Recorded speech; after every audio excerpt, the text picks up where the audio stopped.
किसी भी अच्छी फिल्म का स्क्रिप्ट और उसकी अक्सबंदी सिनेमा शायकीन को ऐसा माहौल फराहम करते हैं कि फिल्म खत्म होने के बाद भी उनकी नज़रों के सामने चलती रहती है।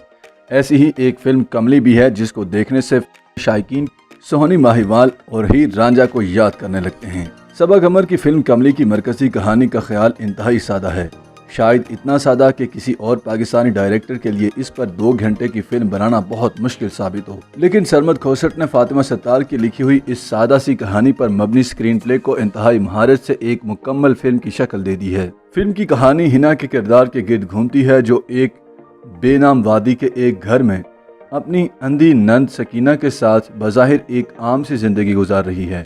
8 साल पहले उसका शौहर रोजगार की तलाश में मुल्क से बाहर चला गया और फिर कभी मुड़कर वापस नहीं आया और ना ही उसने अपनी बहन या बीवी से कोई राब्ता किया। इन हालात में हिना की मुलाकात उस वादी में आए एक मुसाफिर अमलताज से होती है और उन दोनों को एक दूसरे से मोहब्बत हो जाती है। अगर हम गौर करें तो कमली की कहानी से हमें अपनी ही मिट्टी में बसे हीर रांझा और सोहनी माहिवाल के किस्सों की धीमी सी खुशबू सी आती है। फर्क इतना है कि हिना और अमलताज की मोहब्बत का ये फसाना आज के दौर का है। कहानी सुनाने का अंदाज भी नया है और मोहब्बत की बुनत में भी जिद्दत है।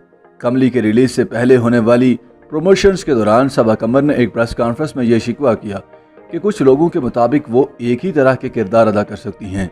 उन्होंने कहा कि कमली देखने के बाद शायद ऐसे लोगों की शिकायतें भी दूर हो जाएंगी, क्योंकि इस फिल्म में सबा की एक्टिंग देखकर लगता है कि हिना जैसे मुश्किल किरदार को उसकी तमाम सिलवटों समेत अपने ऊपर ओढ़ लिया है। हाँ, अगर अदाकारी के हवाले से इस फिल्म में कोई कमी रह गई है तो वो है अमलताज के किरदार में। इसकी वजह यही समझ आई है कि इस किरदार को निभाने वाले हमजा ख्वाजा की ये पहली मुकम्मल दुरानिये की फिल्म है। बाज़ अहम मुनाजिर में तजुर्बे की कमी और इस वजह से होने वाली घबराहट हमजा के चेहरे पर बहुत वाज़े नजर आई और देखने वालों के दिलों में यह तमन्ना पैदा हुई कि काश सबा कमर के मुकाबले में उनकी टक्कर के किसी अदाकार को कास्ट किया जाता। इसके अलावा फिल्म का पहला घंटा गुजरने के बाद ये ख्वाहिश भी हुई कि प्लॉट को थोड़ा तेजी से आगे बढ़ाया जाए।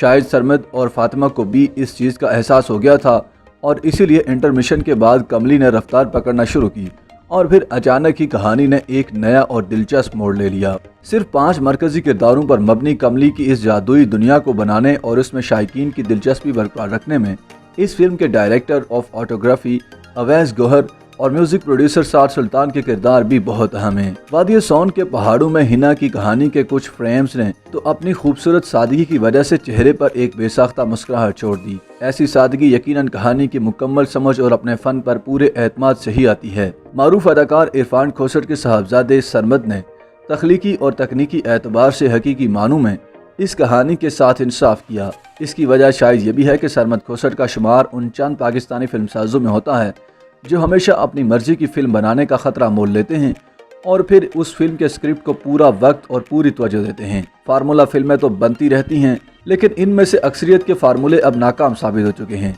इसलिए फिल्म के चलने का तो सवाल ही पैदा नहीं होता। ऐसी सूरत हाल में नए ख्यालात और तजुर्बों से डरना बेवकूफ़ी है। कमली के लिखारी समेत सरमद की टीम में शामिल बहुत से लोगों की ये पहली मुकम्मल दुरानिये की फिल्म है। इन लोगों ने अभी तक किसी फार्मूले का रटा नहीं लगाया। इसके बावजूद सरमद खोसट के साथ मिलकर इन लोगों ने 2 घंटे की एक ऐसी शानदार दुनिया बनाई है जो दिल और दिमाग पर अपना असर छोड़ जाती है।